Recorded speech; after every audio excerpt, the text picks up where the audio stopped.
pero el lazo. Steiner. Steiner no pudo reunir suficiente fuerza para un ataque. El ataque de Steiner no ocurrió.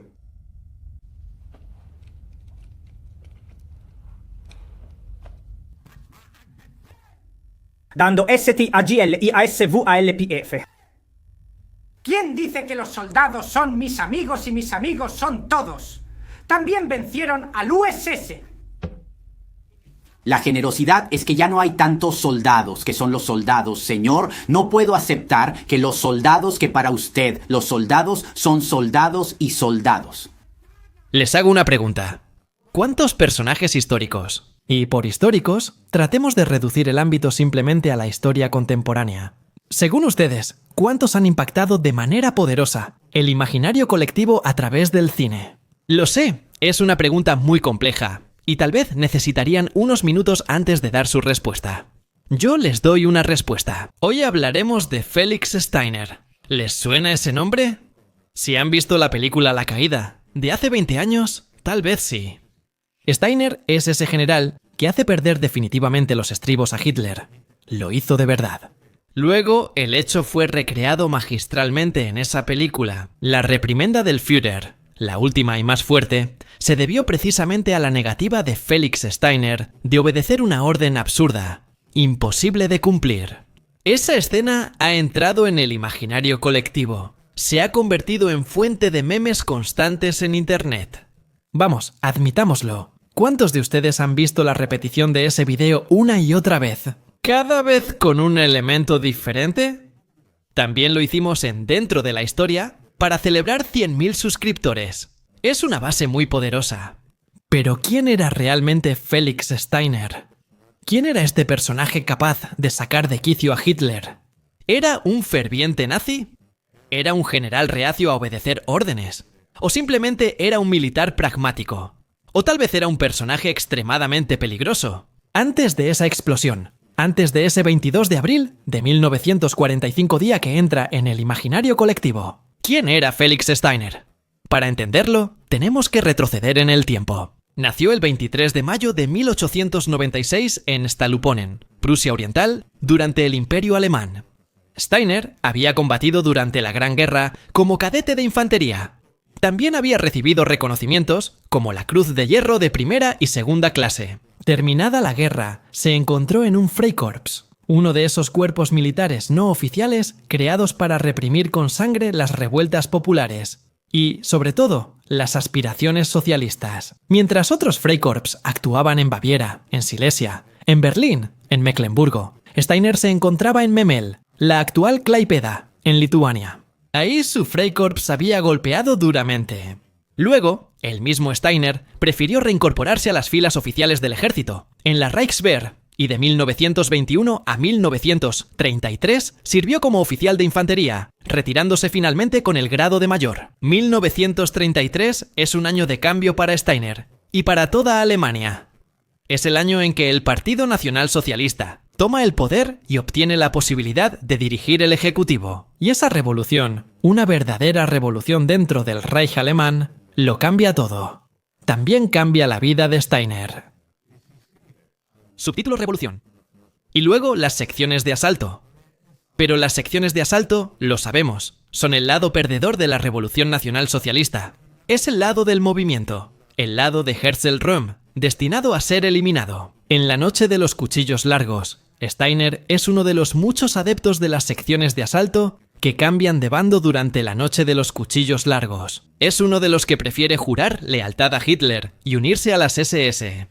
Es 1935, Steiner comienza su carrera, una carrera que no está hecha precisamente de tropas regulares. Inicialmente, Steiner, gracias a su pasado militar, es elegido para la escuela de formación de las SS. De hecho, es enviado a comandar un batallón de entrenamiento. Las Verfügungstruppen son el núcleo de las posteriores Waffen-SS. Desde aquí comienza una nueva carrera.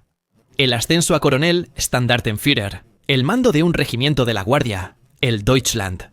Y precisamente al mando del Deutschland, Steiner se ve involucrado en la Segunda Guerra Mundial. Es uno de los dos destacamentos de las SS, futuras Waffen-SS, que participan en la campaña de Polonia. Luego en Francia, aquí demuestra que efectivamente puede hacerse realidad el sueño de Himmler, el de moldear a las SS no solo como una fuerza policial de control interno en Alemania, sino como un verdadero ejército pretoriano. El 15 de agosto de 1940, Felix Steiner recibe la Cruz de Caballero de la Cruz de Hierro y es presentado oficialmente a Heinrich Himmler, el Reichsführer de las SS, quien le otorga un nuevo cargo, el de crear una de las primeras divisiones blindadas de las Waffen-SS que están surgiendo.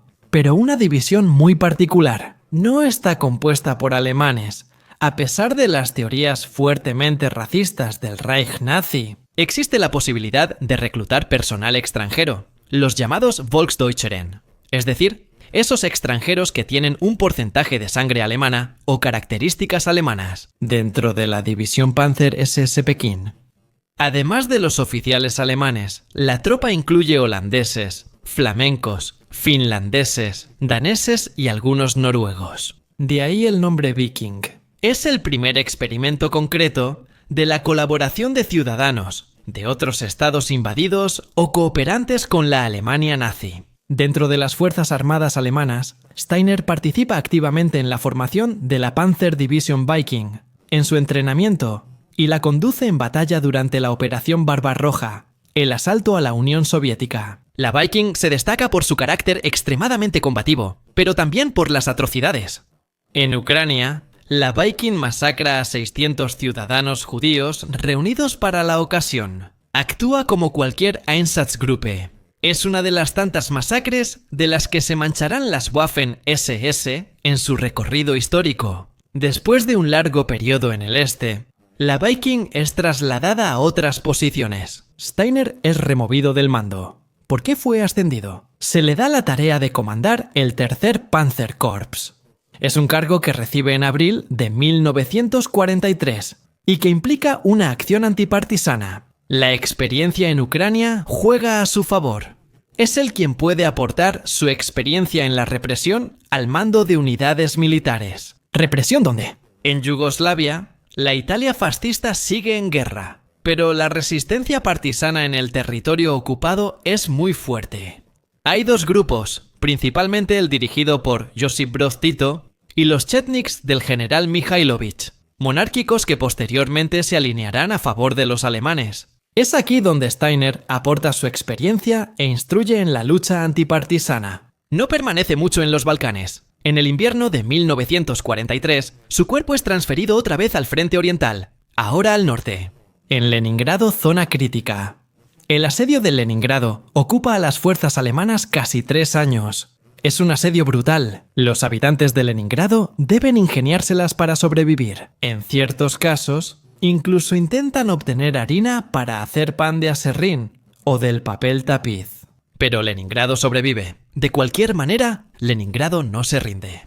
Así que aquí es donde Steiner se encuentra involucrado en primer plano. Al liderar a sus tropas en la fase final del asedio, durante la batalla de Narva, él mismo guía a sus tropas, pero empiezan a sentir el peso de una guerra insostenible. También la batalla de la línea de Tannenberg, posterior a la de Narva, ve a las tropas de Steiner empleadas hasta el límite y obligadas al final a retirarse. En la península de Curlandia. Desde esa península, todo el tercer Panzerkopf de las Waffen-SS es trasladado por barco hacia Alemania. Estas tropas son demasiado valiosas para quedarse aquí. Víctima del avance soviético, Hitler tiene un plan especial para Steiner y los suyos. Deberán participar en la defensa de Berlín. Se crea el 11º Ejército Panzer de las SS, una gran unidad que solo existe en papel. En su interior se integra el tercer Panzerkopf de las Waffen-SS, que luego es reasignado como reserva del tercer ejército. A Steiner se le asigna una nueva tarea, la de enfrentar a los soviéticos, que ya están presionando cada vez más en las fronteras alemanas. Durante la batalla, en las alturas de Seelow, Steiner ve arder las últimas reservas de su Panzerkopf. Sus hombres están agotados, las unidades reducidas al mínimo, los recursos se han acabado, los tanques son destruidos uno tras otro, las municiones escasean, hay poco que hacer. No hay mucho que salvar salvo la propia vida. El 21 de abril de 1945, Tras romper Zhukov las líneas alemanas en Seelow, Steiner ya estaba en retirada. Pero Hitler lo intuye, aunque finge que no sucede nada. Es más, está convencido de que esa unidad, que existe solo en los mapas, la 11ª Armada Panzer de las Waffen-SS, puede intervenir. O al menos, que Steiner pueda formar de esto un Kampfgruppe, un grupo de batalla que pueda intervenir directamente. Hitler en persona manda un mensaje a Steiner para que se ponga al mando de un destacamento, el llamado Armeeabteilung Steiner, y que intervenga de inmediato. En defensa de Berlín, los rusos no deben entrar en la capital del Reich. Cuando Steiner recibe la orden, se sorprende y empieza a preguntarse si realmente Hitler conoce o no la situación real de sus hombres. ¿Por qué? Porque Berlín es indefendible, al menos no por las tropas de Steiner, que tiene a su disposición básicamente 3 divisiones.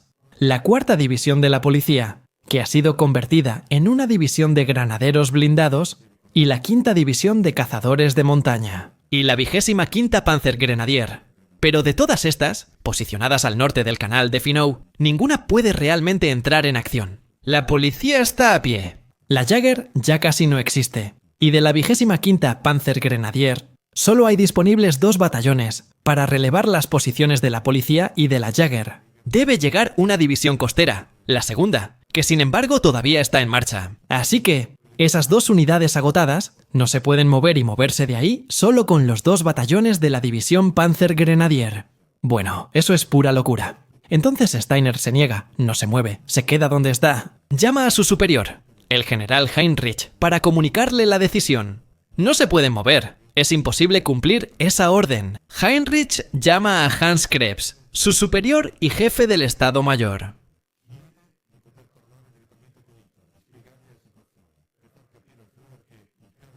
Es imposible. Le dicen que Hitler está muy ocupado y no puede atender la llamada. Y además, una orden es una orden y solo debe cumplirse. El 22 de abril de 1945, Hitler está en su Führerbunker, en la reunión habitual, con el mapa y lápices para marcar posiciones. Le pide a sus generales informes sobre el ataque lanzado por Steiner. Está convencido de que Steiner ha cumplido sus órdenes y que ha atacado a los ejércitos de Zhukov. Cuando Krebs y los otros generales responden que Steiner no ha atacado, que se ha quedado donde estaba, Hitler explota de rabia y hace temblar las paredes, incluso en otras habitaciones. En el Führerbunker del brigadier, uno de sus hombres más leales intenta consolar a las secretarias que lloran. Al escuchar esos gritos furiosos, Hitler declara a todos que la guerra ha terminado, que ya no hay nada más que hacer. Tiene la intención de quedarse en el búnker y suicidarse, para no quedar vivo en manos de los soviéticos. Steiner, en realidad, intenta hacer algo. Cuando llegan los primeros refuerzos de la división costera, los entrega con gusto a Rudolf Hosteo. Esas pocas unidades móviles que todavía pueden hacer algo, que todavía pueden marchar hacia el sur para luchar en Berlín. Con él deberían estar otros 2 generales, Wenck y Busse, para una acción de pinza. Busse desde el sur y Wenck en el centro, llegando desde el oeste, desde Poznan. Pero esos ataques, llevados a cabo por tropas cansadas y agotadas, incapaces ya de realizar verdaderas acciones ofensivas, no logran ningún resultado. El 25 de abril de 1945 marca el final definitivo de los últimos esfuerzos alemanes por mantener al Ejército Rojo lejos de Berlín. Hitler se suicidará. Unos días después, Felix Steiner despide a sus hombres y es arrestado por los aliados. Pasa más de 2 años en prisión. Steiner, el uniforme de las Waffen-SS, ya es visto como símbolo de crimen de guerra. Es llevado al banquillo en el juicio de Nuremberg. Pero las acusaciones sobre atrocidades en Ucrania y Yugoslavia no tienen pruebas. ¿Por qué los soviéticos no colaboran al principio? Y entonces hay algo más. Steiner recibe una segunda oportunidad, conservando su nombre y derecho a pensión por su rango, pero tiene la posibilidad de colaborar con los estadounidenses que están interesados en rearmar a Alemania. Alemania Occidental debe convertirse en el bastión, en Europa Central, del sistema defensivo de la OTAN. Felix Steiner es uno de los asesores militares involucrados en una nueva asociación, la Gesellschaft für Wehrkunde, la Sociedad para los Estudios sobre la Defensa. Steiner y otros exgenerales nazis trabajan para estructurar la futura Bundeswehr. El ejército de la República Federal Alemana es uno de los padres del nuevo ejército alemán. Pero no solo eso, Steiner también es uno de los padres de otra asociación que ya hemos encontrado, el lobby negro, el lobby de los ex-nazis, que ejerce presión sobre la sociedad alemana, desde mediados de los años 50 en adelante. Para cambiar la percepción que el público alemán tiene de los ex-nazis, otros peces gordos de las SS, como Paul Hauser, Herbert Ghille, Otto Kuhn, que junto con Steiner promueven las reuniones del OJAG, impulsan la publicación, organizan las reuniones. El OJAG, como ya vimos, va ganando cada vez más fuerza, pero Steiner, en un momento, adopta posturas críticas. Por ejemplo, no le gustan las declaraciones del ex general de paracaidistas Teodoro Ramke. Es demasiado extremista. Incluso Steiner, tras un tiempo, deja las reuniones de los JAG y se encierra en su casa, disgustado. Escribe varios libros de memorias, como uno sobre su mando en la división Panzer Viking. Lo titula Die Freiwilligen der Waffen-SS-Idee und Opfergang, es decir, los voluntarios de las Waffen-SS, idea y sacrificio. Sus memorias son consideradas algo que va mucho más allá del ámbito histórico y rozan los límites de la pura apología. Pero esos libros, él también escribe otro. Tiene un éxito de ventas moderado, quizá porque al público alemán le interesa conocer la opinión de Steiner, o simplemente porque los libros de guerra siempre se venden bien. Steiner muere el 12 de mayo de 1966, pocos días antes de cumplir 70 años. Deja tras de sí el recuerdo de un oficial de las Waffen-SS, organizado, capaz, lúcido incluso en los momentos de crisis, pero que incluso supo decirle que no a Hitler. Hitler, entusiasmado con la idea de las Waffen-SS, quería un cuerpo pretoriano leal a él, incluso superior a la Wehrmacht, casi rehabilitando la idea de Röhm, que quería transformar las secciones de asalto en el ejército regular alemán. Pero Steiner tenía una conciencia crítica que muchos oficiales de las Waffen-SS no poseían. Había entendido los límites de la locura de Hitler y no quería seguirlo. Ni casarse, no tenía ninguna intención de sacrificarse a sí mismo ni a sus hombres. De una locura, la locura de la destrucción total, del incendio más grande de Europa, del Götterdämmerung, en el crepúsculo de los dioses, para citar a Wagner, tan querido por Hitler. Steiner no quería nada de eso. Y tras una memorable rabieta, a la que ni siquiera asistió, dijo que no. Todos recordamos las imágenes de esa película de hace más de 20 años. Y ese nombre Steiner, gritado repetidamente por un Hitler furioso, obligado por primera vez a enfrentar la realidad de los hechos. Entonces, si hay algo por lo que Felix Steiner debe ser recordado hoy, es por este motivo. Haber obligado, con sus propias acciones y con sus propias decisiones tácticas, a un dictador loco a enfrentarse con la mera realidad.